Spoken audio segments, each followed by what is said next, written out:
सौभाग्यशाली हों अपने सद्गुरु पर विश्वास। हम जब गुरु नाम लेते हैं गुरुमुखों और सत्संग से जुड़ते हैं, वो ही काफ़ी नहीं है। और भी बहुत सी चीज़ें हैं जो हम नहीं करते। हम गुरु नाम तो ले लेते हैं गुरुमुखों, लेकिन अपने पूर्ण सद्गुरु पर विश्वास नहीं करते। अगर हमें अपने श्री गुरु महाराज जी पर विश्वास होता तो हम जगह जगह देवी देवता के मंदिर में नहीं भटकते। जिसे पूर्ण सच्चे सद्गुरु जी मिल गए हैं, उन लोगों को फिर किसी चीज़ की ज़रूरत नहीं है। लेकिन हमारे पास जैसे ही थोड़े से दुख आएंगे, हम फौरन देवी देवताओं के मंदिर भाग जाते हैं। उस समय हम श्री गुरु महाराज जी को भूल जाते हैं। और आप ही बताइए गुरुमुखों, जब हम श्री गुरु महाराज जी को दुख के समय भूल जाते हैं तो वे हमारे दुख कैसे दूर करेंगे। जैसे कि एक छोटी सी लीला भी है गुरुमुखों। हमारे श्री श्री 108 श्री पंचम पातशाही श्री गुरु महाराज जी के पास एक छोटा बच्चा आया और हमारे गुरु महाराज जी से बोला कि स्वामी जी, मेरे पास बहुत दुख हैं और आप मुझ पर दया ही नहीं करते। श्री गुरु महाराज जी ने मुस्कुराते हुए फरमाया गुरुमुखों कि तुसी जरा दया शब्द का उल्टा करके पढ़ो तो कौन सा शब्द बना। बच्चा, स्वामी जी या बना। सुन, स्वामी जी याद शब्द बना। स्वामी जी ने फरमाया, क्या तुसी सानू याद भी कर दे हो। बच्चा श्री चरणों में आकर रोने लगा और बोलने लगा कि स्वामी जी, आपने सही बोला। जब मेरे पास दुख आते हैं तो मैं अनेक देवी देवताओं के मंदिर में पहुंच जाता हूं और आपको भूल जाता हूं। स्वामी जी ने फरमाया, जब तू सानू भूल जाएगा तो हम तुझ पर दया कैसे कर पाएंगे। गुरुमुखों, जब हमारे पास दुख आते हैं ना, तो हम देवी देवताओं के मंदिर भाग जाते हैं और ये भूल जाते हैं कि हमारे श्री गुरु महाराज जी तीनों लोकों के मालिक है। वे साधारण संत नहीं हैं, बल्कि पूर्ण सच्चे गुरु हैं। श्री गुरु महाराज जी हम पर दया तभी तो करेंगे गुरुमुखों, जब हम उनको याद करेंगे। और हम याद तो करते नहीं हैं और बोलते रहते हैं कि स्वामी जी दया करो। बाड़ी में भी कहा गया है गुरुमुखों, जाको ठाकुर ऊंचा होई सो जन जात पर ही न कोई। ठीक है, तो इसका गुरुमुखों अर्थ है, अगर पिता राजा हो और बच्चा सेठ के पास मांगने जाए तो सेठ बच्चों को क्या बोलेंगे कि इनके गुरु इनको देते नहीं है, ऐसे ये मांगने आता है। ऐसे ही गुरुमुखों, हमारे श्री परमहंस दयाल जी हमारे पिता हैं, सर्व सुखों की खान हैं, और हम देवी देवताओं के पास मांगने जाएं तो वे हमारे बारे में क्या सोचेंगे। हम सब गुरुमुख हैं, श्री आनंदपुर दरबार सच्चे सद्गुरु से जुड़े हुए हैं, फिर हमें किस चीज़ की ज़रूरत। हमें किस चीज़ की ज़रूरत नहीं है, क्योंकि हम सच्चे महापुरुष की शरण में हैं। अगर हमारे जीवन में दुख परेशानी आए तो घबराना नहीं चाहिए, क्योंकि हम गुरुमुख हैं। हमारी जिम्मेदारी आनंदपुर वाले ने उठा रखी है और वे हमारा पल पल ध्यान रख रहे हैं। दुख आए तो उनका शुक्राना करो, सुख आए तो उनका शुक्राना करो, हर वेले शुक्राना करो। हमारे मुख से सदैव बात होनी चाहिए केवल शुक्राना शुक्राना शुक्राना। श्री गुरु महाराज जी पर पूर्ण विश्वास बनाकर रखें, वे हमारा विश्वास टूटने कभी नहीं देंगे।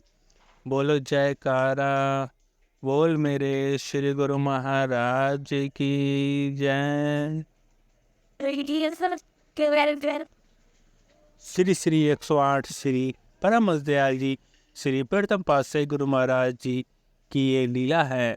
जब श्री प्रथम पातशाही गुरु महाराज जी समाधि से पहले की कुछ अंतिम दिन की ये लीला है, जो मैं आप सभी गुरुमुखों के सम्मुख रखने जा रहा हूँ। सौभाग्यशाली गुरुमुखों, 15 जून सन 1919 को श्री गुरु महाराज जी ने रोटी, दाल, चावल इत्यादि को छोड़कर केवल 3 चम्मच दूध लेना शुरू किया। उन दिनों उस पर हैजा फैला हुआ था, सीमा पर युद्ध हो रहा था, लूट मार का जोर था। 22 जून 1919 को बहुत से सत्संगी सेवा में उपस्थित हुए और विनती की कि श्री गुरु महाराज जी अपनी कृपा करें। आपने कहा कि सब कुशल होगा। तब श्री गुरु महाराज जी को बुखार हो आया। उस दिन से दूध पीना छोड़ दिया, केवल कभी कभी 3 चम्मच पानी का उपयोग करते रहे। रूढ़ावस्था में 5 जुलाई 1919 को भगत अमीर चंद जी तथा भगत रामचंद्र जी श्री गुरु महाराज जी के साथ वाले कमरे में बैठे हुए थे। कुछ बातें कर रहे थे कि अंदर से आवाज आई। महाराज जी बोले, इस समय हमसे जो कुछ पूछना है पूछ लो, सब कुछ बतलाएंगे। ये सुनकर सब व्यक्ति अंदर गए। भगत अमीर चंद जी ने प्रार्थना की, श्री गुरु महाराज जी की दशा हम लोग देख नहीं सकते, ये कहिए कि इसको कब तक दूर आप करेंगे। आपने कहा, अब जीवन समाप्त है, पानी का आधार है। पंडित जगन्नाथ जी हमारी सेवा करते बूढ़े हो गए, सच्चे मनुष्य है, झूठ कभी नहीं बोला। ये बात अमीर चंद जी ने पंडित जी पर प्रकट करके उनका परामर्श चाहा तो उन्होंने कहा कि सभी व्यक्ति मिलकर जब कभी श्री गुरु महाराज जी से कुछ प्रार्थना किया करते थे, इस समय भी सभी व्यक्ति इकट्ठे उसको स्वीकार करते थे। इस समय भी सभी व्यक्ति इकट्ठे होकर प्रार्थना करें, आशा है कि स्वीकार होगी। वैसा ही किया गया।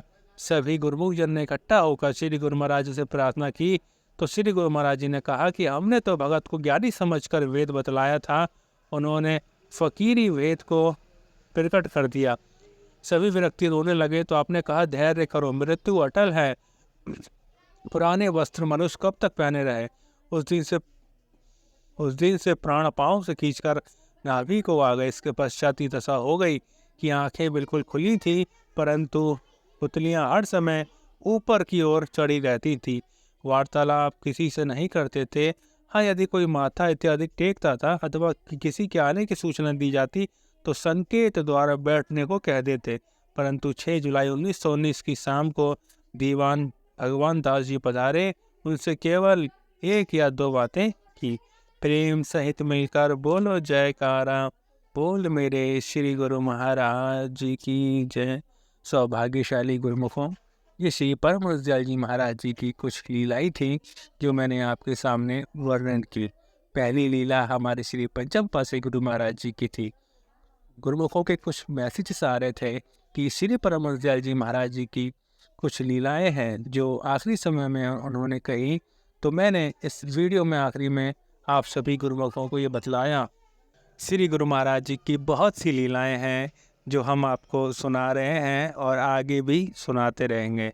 तो सभी गुरुमुखों से विनती है कि इस वीडियो को ज़्यादा से ज़्यादा शेयर करें ताकि और भी गुरुमुख जन तक श्री लीलाएं सत्संग पहुंच सके। आप सभी गुरुमुखों को श्री लीला सत्संग कैसी लग रही हैं तो ये आप हमें कमेंट्स करके ज़रूर बताइएगा, ताकि हम आगे भी इसी तरह अच्छी अच्छी श्री लीलाएं आप सभी गुरुमुखों को सुनाते रहें। प्रेम सहित मिलकर बोलो जयकारा, बोल मेरे श्री गुरु महाराज की जय। श्री आनंदपुर वासी गुरुदेव की जय।